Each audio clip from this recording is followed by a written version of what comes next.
Now, this isn't an option for everyone, and we'll get into this with, immigrants, people who don't have their PR, Yeah.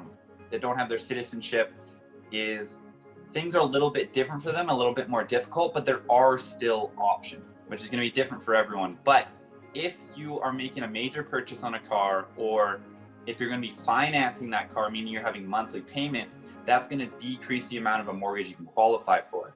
Okay. Now, again, both of us being from cities with very high prices, that's typically, aside from saving that down payment, being able to qualify for enough is the biggest concern.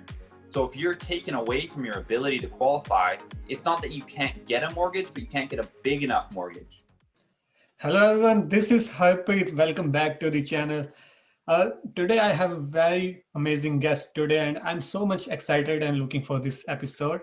If you go to previous month, I recently released a video. I promised to everyone that I'm gonna try to bring experts from various fields.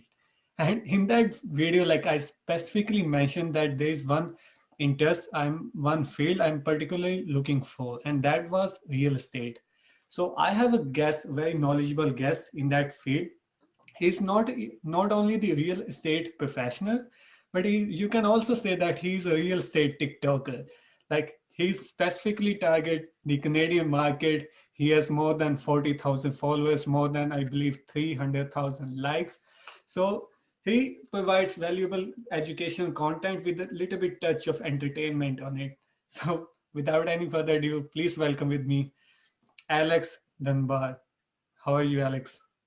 Good, thanks. How are you, Harpreet? I'm good, Alex. I'm good. So, Alex, like I mentioned, you are a real estate professional, of course, but you also have a social media platform, which we don't see that much like real estate professional people on it. Specifically, like in Canada, if you have like an interest in real estate, there are always video comes related to real estate on your For You page. But then if I would be honest, like there are not so many Canadian real estate, like specifically targeting Canadian audience. So how it happened, like why you think of like coming on this platform and use this? For TikTok specifically, or social Yeah, media in for general? TikTok generally. Honestly, part of it was just out of boredom during COVID, and the other part was just seeing that there was a need that wasn't being fulfilled. So I had seen some other real estate professionals and other professionals in different industries on TikTok, but for the most part, I thought it was just a platform for 14-year-olds lip syncing and dancing. But I had so much downtime, I said, hey, you know what? Let's throw a couple of videos out there. Let's try and educate some people. Like, I thought it was primarily a entertainment platform. Mhm. But then I started to realize, like, no, people actually want to learn stuff here, especially in these little bite-sized nuggets. So started to put out a few videos. All of a sudden, like, I think it was my fifth or sixth video had like 100,000 views. And I realized, like, wow, there's actually some potential here. And because with the other platforms such as Instagram or Facebook, they've really limited your organic reach. For people who don't know what organic reach is, it's pretty much reaching new people outside of your own followers, right? Mhm. And TikTok really tries to push that. So I was able to be reaching people all across Canada, again, throughout BC, Ontario, New Brunswick, like literally everywhere. And when I started to get all the feedback, I was like, wow, there's actually an opportunity here for myself to start to educate people as well as entertain them, which is going to be a win-win situation for everyone. Yeah. And then like you started on TikTok, but like I mentioned, you specifically like share all the education video to the Canadian market, to the Canadian people. And we always like see real estate videos from coming from US as well. But how you would say that is the is Canadian market a little bit different? Is maybe there's a geography difference or maybe some market different? How would you say that the Canadian market is different compared to the other countries? Definitely. So there's are some differences in the home buying process itself, as well as the lending process, so getting mortgages.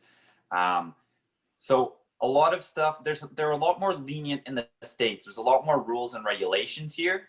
And so a lot of times we'll see these gurus that talk about wholesaling or Yeah. real estate investing, and they make it seem so easy. And now, even though it's not easy for them, it is a lot easier for them there than it is here.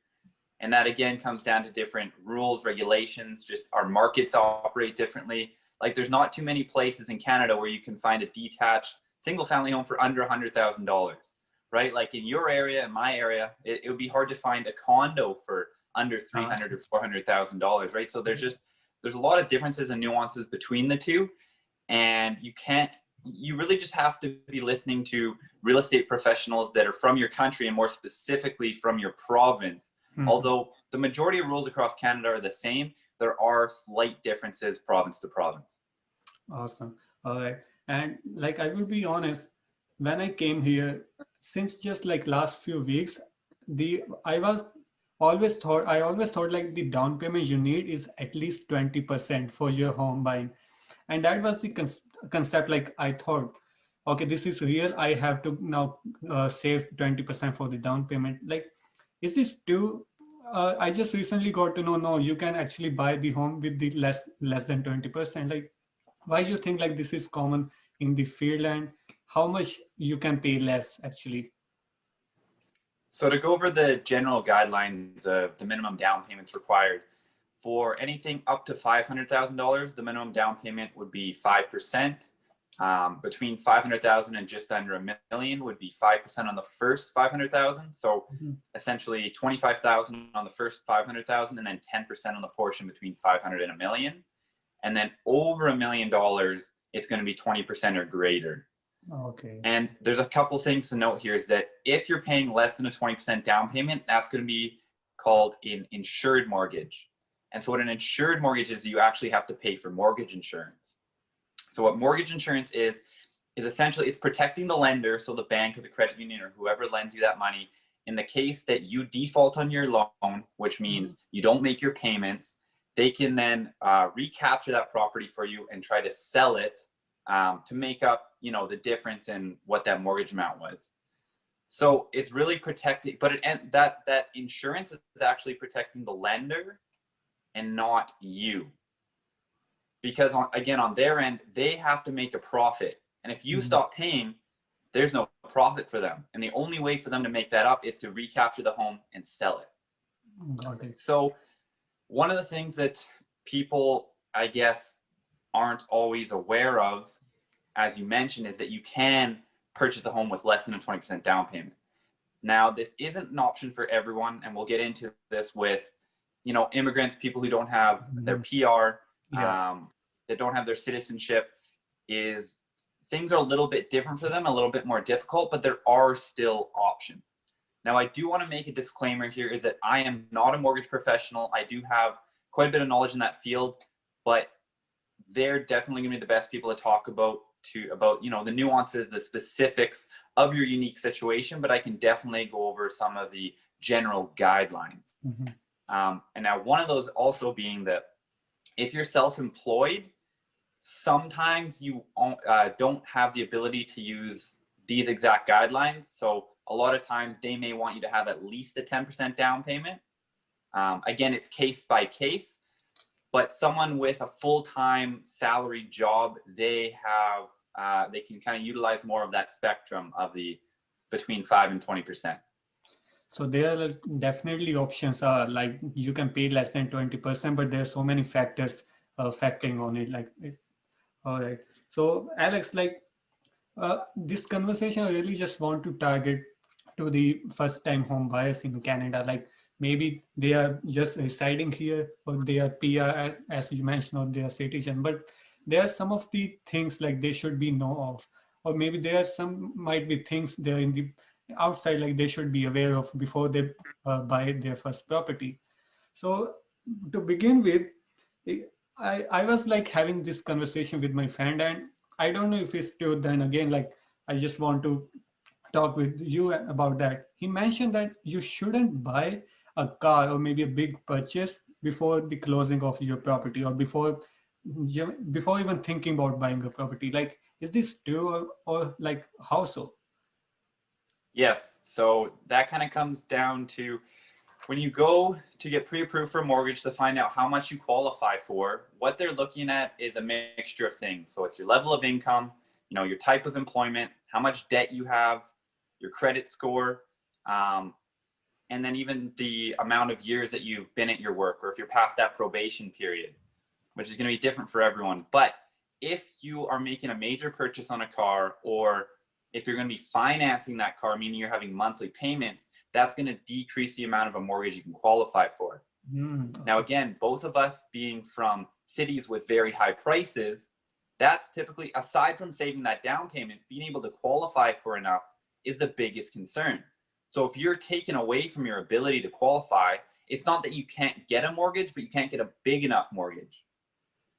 So again, some very general guidelines, like take this with a grain of salt, but for every $400 a month car payment, you lose roughly $100,000 in mortgage money. Wow. Which is significant, right? Especially in the markets that we're living in. Yeah. It's already difficult enough. And if you're taking that away from yourself, it's going to be very, very difficult to make that purchase.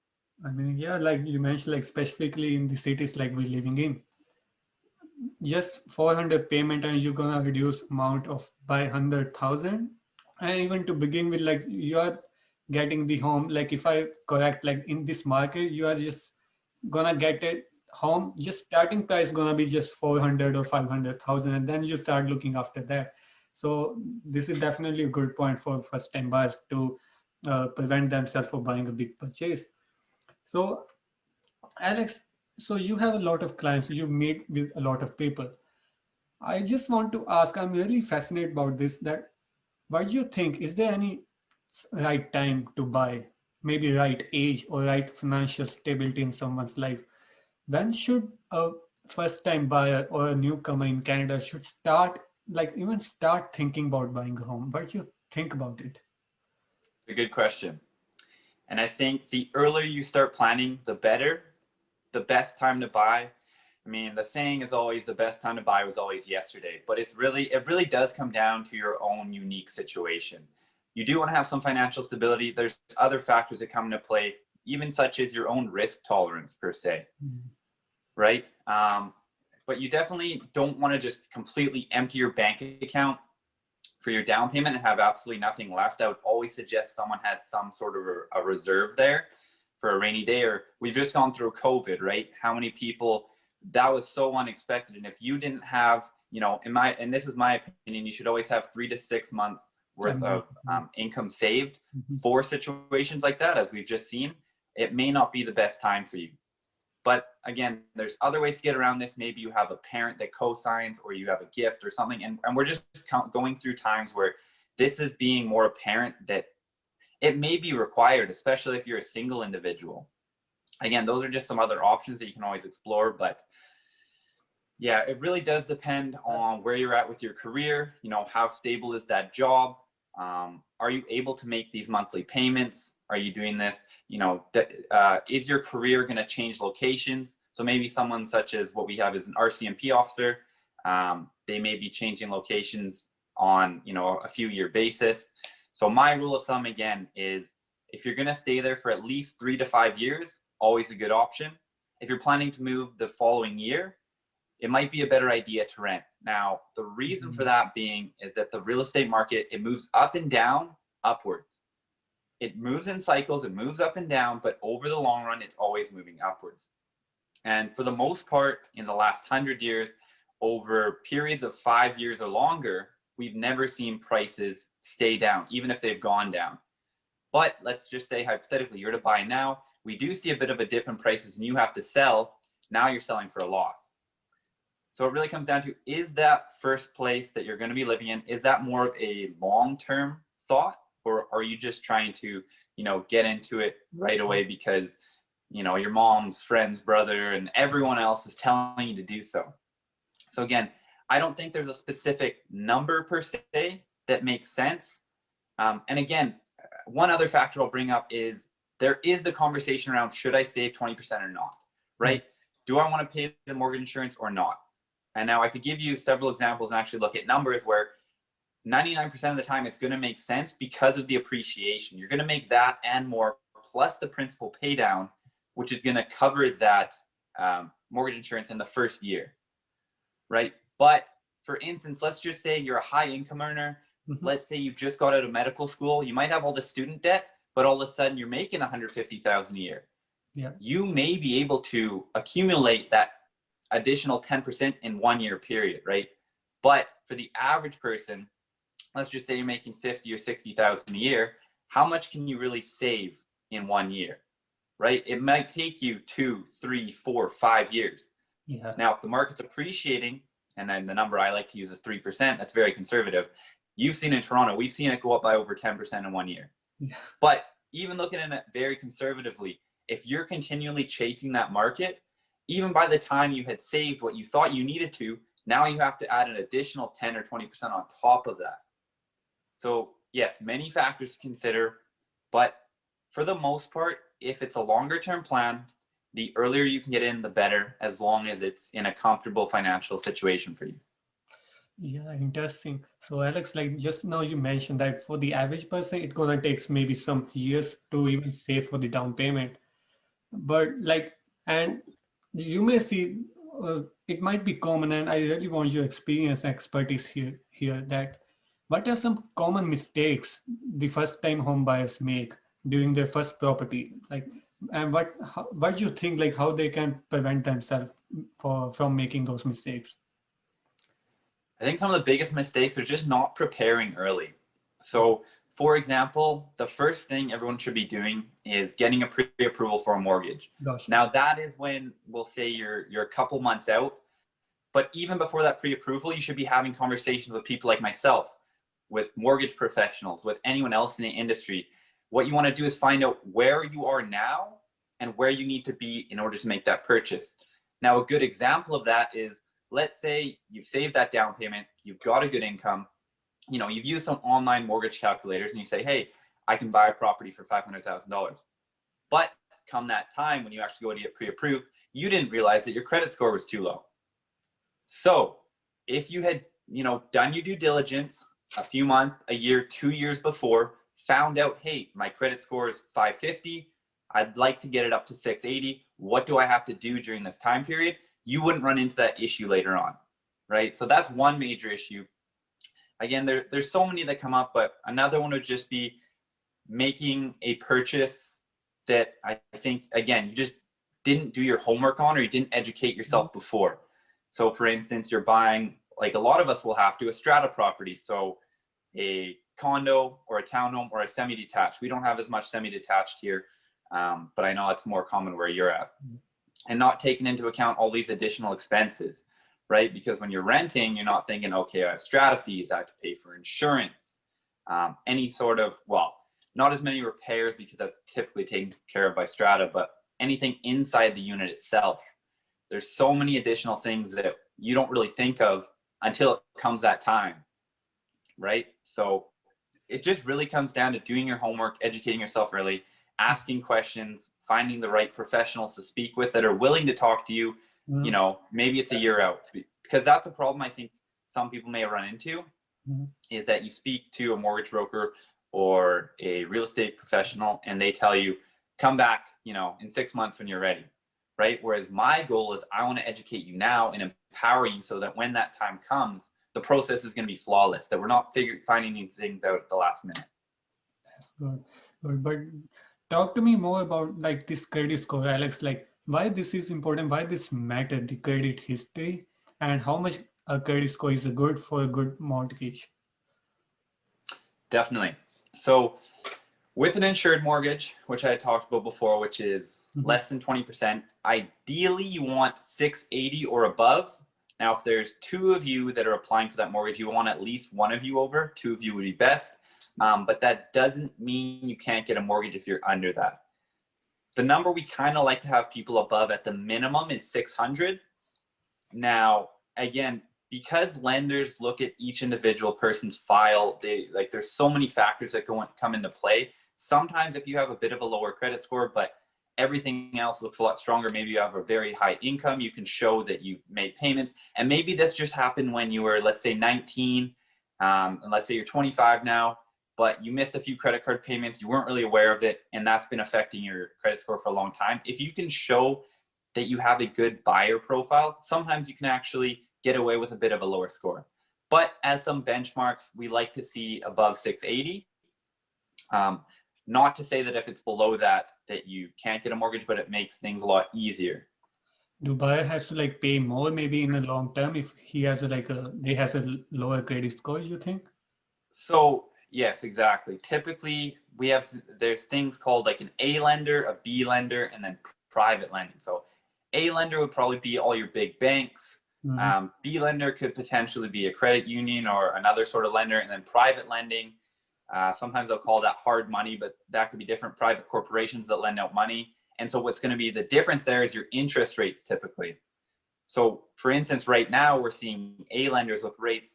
I mean, we've seen as low as 1%. However, I would say on average, people are seeing 1.6 to 1.8% right now, which is ridiculous. Like it's historical, Yeah. right? And then you move to a B lender. Now maybe you're between 2 and 3%. Again, there's some variance there, but that can really add up over the long run. And then when you go to private money, I mean, that could be 8 to 12%. That's not really where you want to be. Again, we're talking about first-time home buyers. That's something that an experienced real estate investor might be using for different reasons. But for the most part, if you're buying your own principal residence, you don't want to be touching private money at all if you don't have to. Got it. Got it, Alex. So I I just want to like share the normal conversation. Like I always I always has a like huge interest in real estate. So I talk about it with my friends.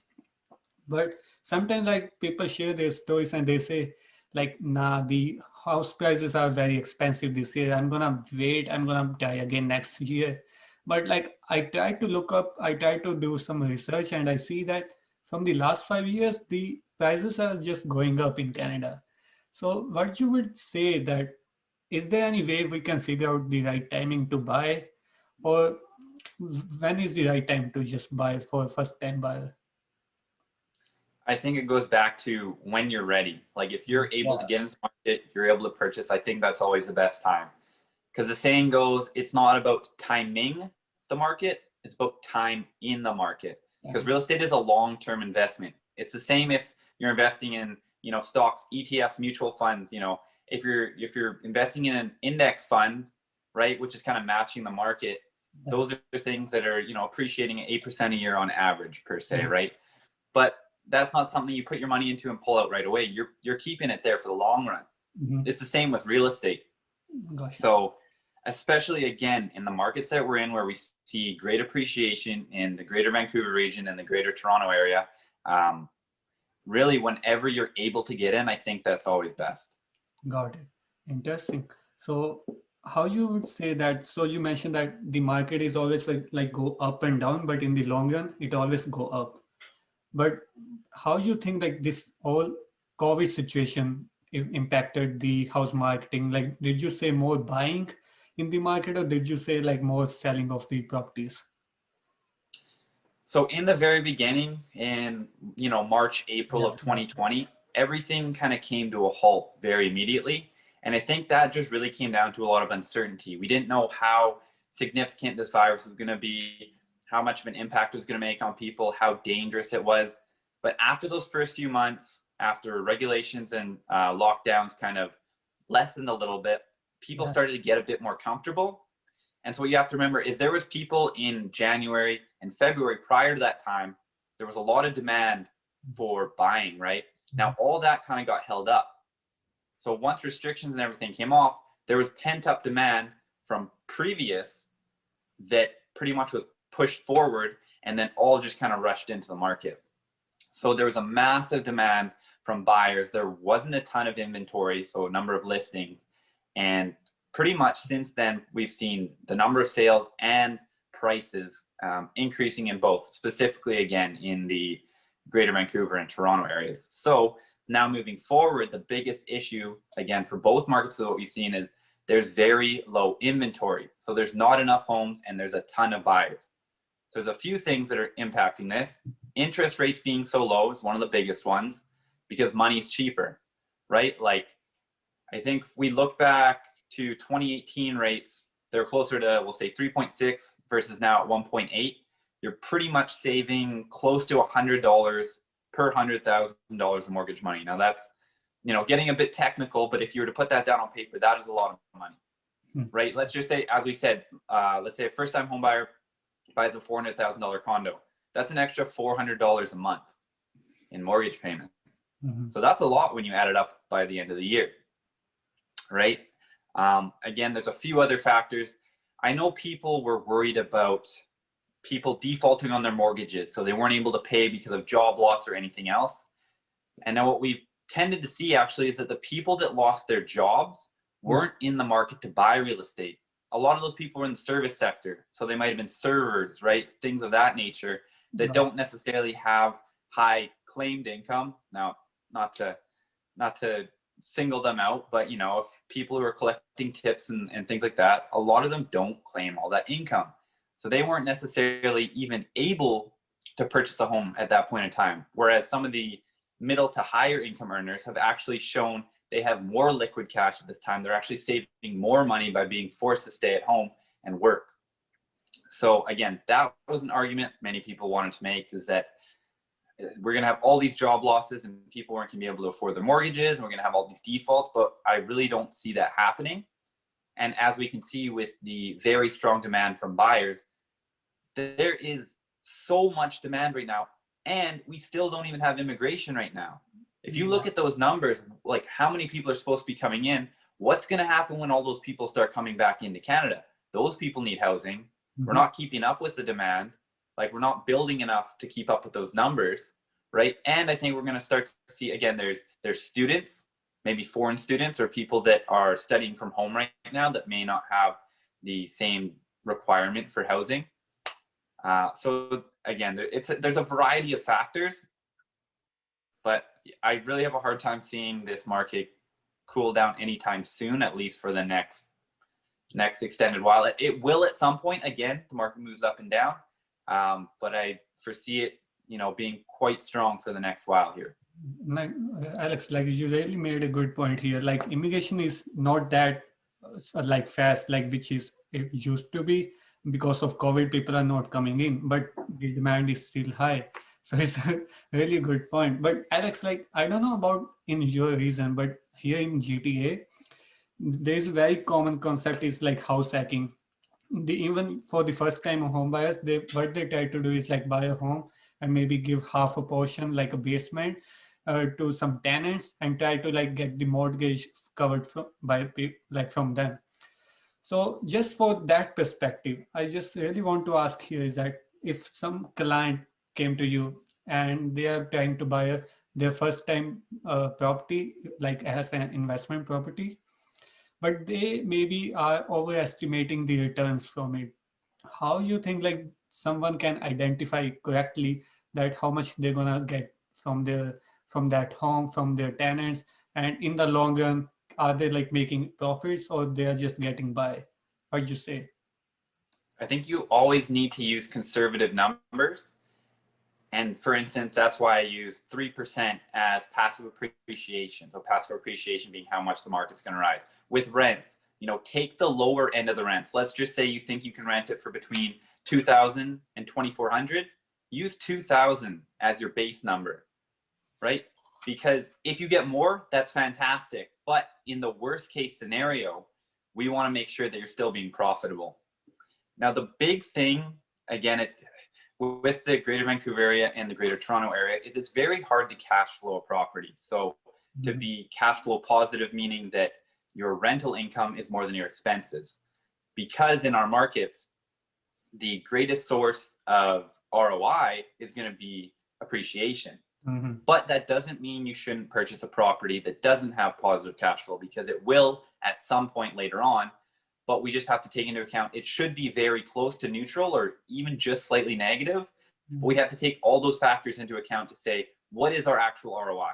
It's not just, if we're having to pay $100, $200 a month into that property, that may not be a bad thing if that property is going up by 3% a year, if someone else is paying down our mortgage and there's all these other factors. So again, in terms of what you're talking about with house hacking, fantastic strategy. I think it can be one of the best things, again, as a first-time buyer to get into the market.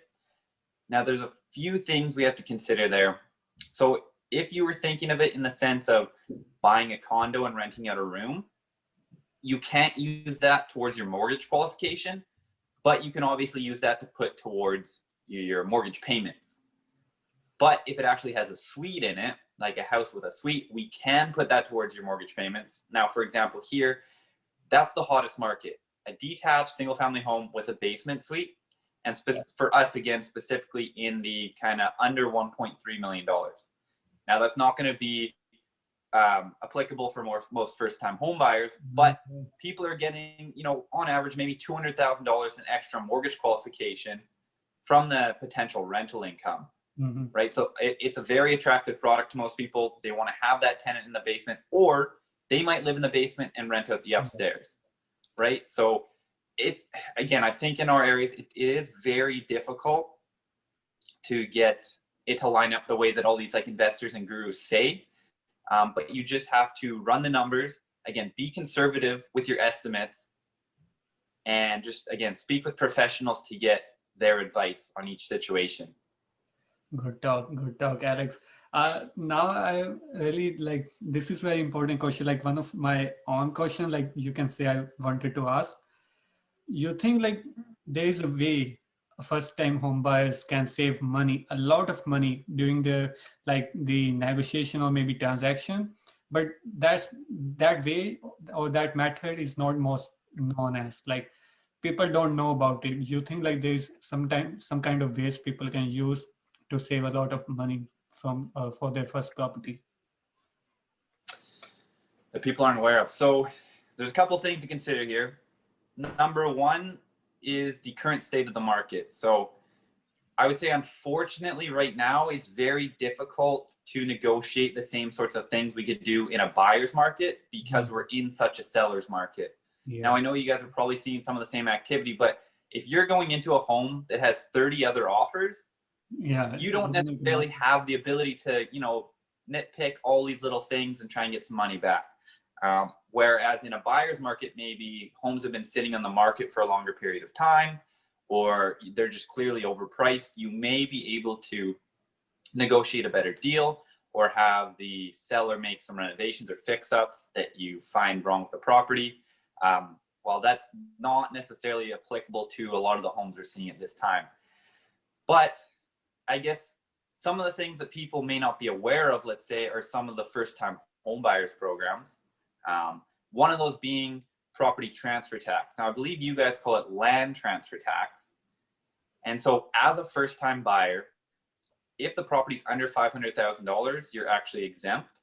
And up to $525,000, you're partially exempt. And now what those usually are is it's 1% on the first 200,000 and then 2% up to $1 million, I believe. Or is it 2 million? It's 2 million, sorry. So it only really applicable within that $500,000 range anyways, but that saves you up to $8,000 right there, right? So that's something you consider as part of your closing costs or things of that nature that you actually don't have to pay as a first-time home buyer. Now, on new construction, it doesn't matter if you're a first-time home buyer or not, you actually get the same exemption up to $750,000. Interesting. Okay. So, and which kind of leads me into my next point is where I'm seeing some of the potential opportunities right now. So in the resale market, it's just been absolutely insane. Again, with the detached, we might be seeing 30 plus offers on very attractive properties. Townhomes are semi-detached, it could be between 10 and 15.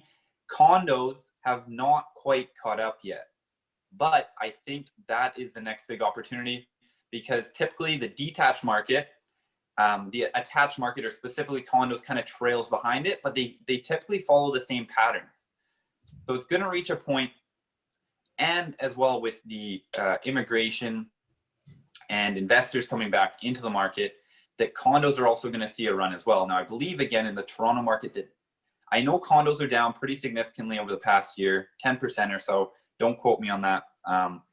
But I'm thinking that people should be trying to get into, if they're trying to get into condos, now is the time. Because if you get into the situation where you're dealing with 5, 6, 7, 8 other offers, it's going to push that prices higher and higher and higher. And now the other side of that, where I'm really, really seeing the opportunities, is assignments. So I'm not sure if you're familiar with assignments, but what an assignment is let's say we have a pre-sale project. So someone bought a pre-sale in 2018 and it's not going to be done until 2021. Now, let's just say they paid $400,000 at the time or something like that. Now it's coming up to the time where it's actually going to be completed. They're selling their rights to that contract, to that unit, to another consumer. Now, what I'm seeing there is they may have, it may be more, or more than likely is more than what they originally paid. Not in all cases, but there's some negotiation room there, as well as the fact that prices have already appreciated. So it's more in line with today's prices than previously. So instead of having to get into these bidding wars, you can go in, actually have a bit more selection, get a brand new property for a more reasonable price. And now there's also the other side of the coin where people try and use this as an investment strategy, and sometimes it doesn't work out. So you don't actually have to qualify for your mortgage with a pre-sale until completion. So as long as you have that down payment, that person in 2018, they may have just put down, let's just say $40,000, 10%, but not been able to qualify for the mortgage. Maybe they're a student, maybe they, you know, got a different job. Now that the time comes, their whole plan was to assign that contract, but maybe they're having trouble doing so.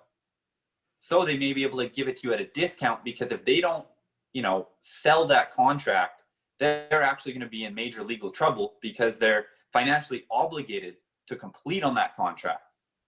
So again, this isn't every situation, but I think we're going to start seeing these come up more and more. And again, that's just having a real estate professional help you out, look for these types of deals. I've noticed they don't show up on some of the primary sites as much. So I think, I don't know, we use rew.ca or realtor.ca are two of the bigger ones. And yeah, sometimes these sorts of deals aren't showing up there. So again, get in contact with a local real estate professional that may be able to help you understand these deals, because they are a bit more complex, but I do think there is some great opportunity there. Yeah, like you mentioned that like it's very important to meet with real estate professional, but now you are the real estate professional yourself, but I just want to see like what you think from the side of the home buyer. Why do you think like it's most important for them like to have a real estate in their deal, or to meet with them, to talk with them before even start thinking about buying a home? Why do you think a realtor is important for them? Definitely. There's so much liability and so many things that can go wrong in a real estate transaction that you really want someone involved that understands that process, understands what those kind of things can be. Now, I'll actually tell you a quick story. So just a few weeks ago, I had some clients. We were looking at some condos out in Abbotsford, so it's a city nearby. And while we're going through the process, they ended up really liking it. And we went to go make an offer. But what we find with these strata properties, they have strata documents attached. So these are things such as, you know, are there any major expenses coming up in the building? Maybe the roof needs to be replaced. Maybe there's leaks in the past. Maybe it's not insurable. Like all these different things that can really not turn out well for you. And so while doing my due diligence on that property, I found out that the building was actually having a major special levy, which essentially is a one-time fee from all the home buyers that live there, or, you know, sometimes it's paid out differently, to pay for the roof, to pay for the building envelope, to pay for major expenses. Now, this was a $1.6 million expense that was going to be put on 54 homeowners. So if you do the math quickly, it's around $40,000. Yeah. Now, if you don't go through that process properly, you don't have the right conditions in your contract, and you move in, and all of a sudden, 2 months after you move in, you have a $40,000 fee. And just to be honest, like their down payment wasn't even that size. I mean, for lack of a better term, you're kind of screwed. You're stuck. Right? So again, that's just a personal story, just to show that, not to say I was a hero, but I was on their side, making sure that they were protected. Right? You want to make sure it's someone that's looking out for your best interest, isn't just trying to get a paycheck. Because how easy would it for me to just kind of like push that off to the side and say, hey, whatever, like let's write the contract and let's just get you into the home. Yeah. But at the end of the day, like that's, you know, you never want to see that happen to someone. That's devastating, especially something of that nature. So there's just so much involved in the whole process that can go wrong, that you may miss, that there's legal things in the contract. You don't want to get yourself legally obligated and into a situation that's not beneficial for you, and realize that, you know, if you had someone that was reading through those contracts or reading through those strata documents or whatever it may be, could have advised you differently. The same being looking at prices on a property. You might think something looks incredible, but when they go back, they look at comparable properties, the area itself, everything else, and they tell you like, hey, this place is actually overpriced. We should actually be getting it here. Or, the other thing I would say right now is just I don't want people to waste their time. So they might see a property listed, let's just say it's listed at $600,000. They get excited. Yeah. What they don't realize, this realtor is listed at low on purpose to draw a lot of attention, to create a bidding war, and it's actually going to sell for $700,000. Wow. Right? If you're not aware of that, you might go in, get all excited.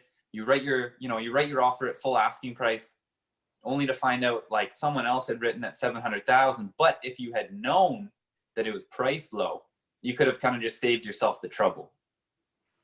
I never that was a great example. Like I never thought about it from that side. Like maybe property are listed low to have a bidding war on it. So that's like interesting. And I also have a same opinion. Like you should always have like maybe someone professional reading through all the contacts or helping you through, right? But what you would say, like this is again, which I thought personally. So I believe like there are tons of people out there which also think same, is that it's gonna cost you money to have a realtor. What do you think, like how much it costs for you, especially for the first time home buyer, because they're not looking to spend some money on another things. What do you say that? Definitely. Well, funny thing is that's a great question because it's a very common misconception. And a lot of people think it costs a lot of money to have a buyer's agent or a realtor that helps you purchase a property, but it actually doesn't cost you anything. So the commission for both the buying agent and the selling agent are paid for by the home seller themselves. So it actually doesn't cost you a single thing, right? And many people aren't aware of this. And I think that's why they may be scared to, build that relationship with someone, because there's this expectation that they're going to have to pay X amount of dollars, but it doesn't actually cost them anything. So I can't recommend enough to have that professional on your side from the very start, as early as possible, to educate you again, whether you're a year out or 2 weeks out, right? Like I always say, it doesn't cost you anything. There's no hourly fee, right? So get them involved in the process as early as possible. Now, the other thing I will say to touch on this is, if you're going to engage, a real estate professional, they don't get paid until that transaction's gone through. Mm-hmm. And what a lot of people will do is kind of abuse those people because they're not thinking about it, putting themselves in those people's shoes, right? So I think it's very important to have a transparent relationship between each other, right? If something's not going right, tell them. Don't stay quiet about it. If you would like to explore other options, tell them, right? Like they're working as hard as they can for you, hopefully. But they're not actually getting paid for that until the end transaction occurs. So it's just important to have a level of trust, to show loyalty, and just to be transparent with each other at the end of the day. Alex, like I would be honest, like this was the same thought I had.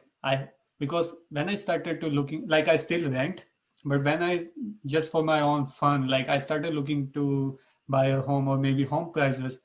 So I always thought like I should do it by myself because I don't want to pay some realtor. But I didn't know that it just don't cost you anything.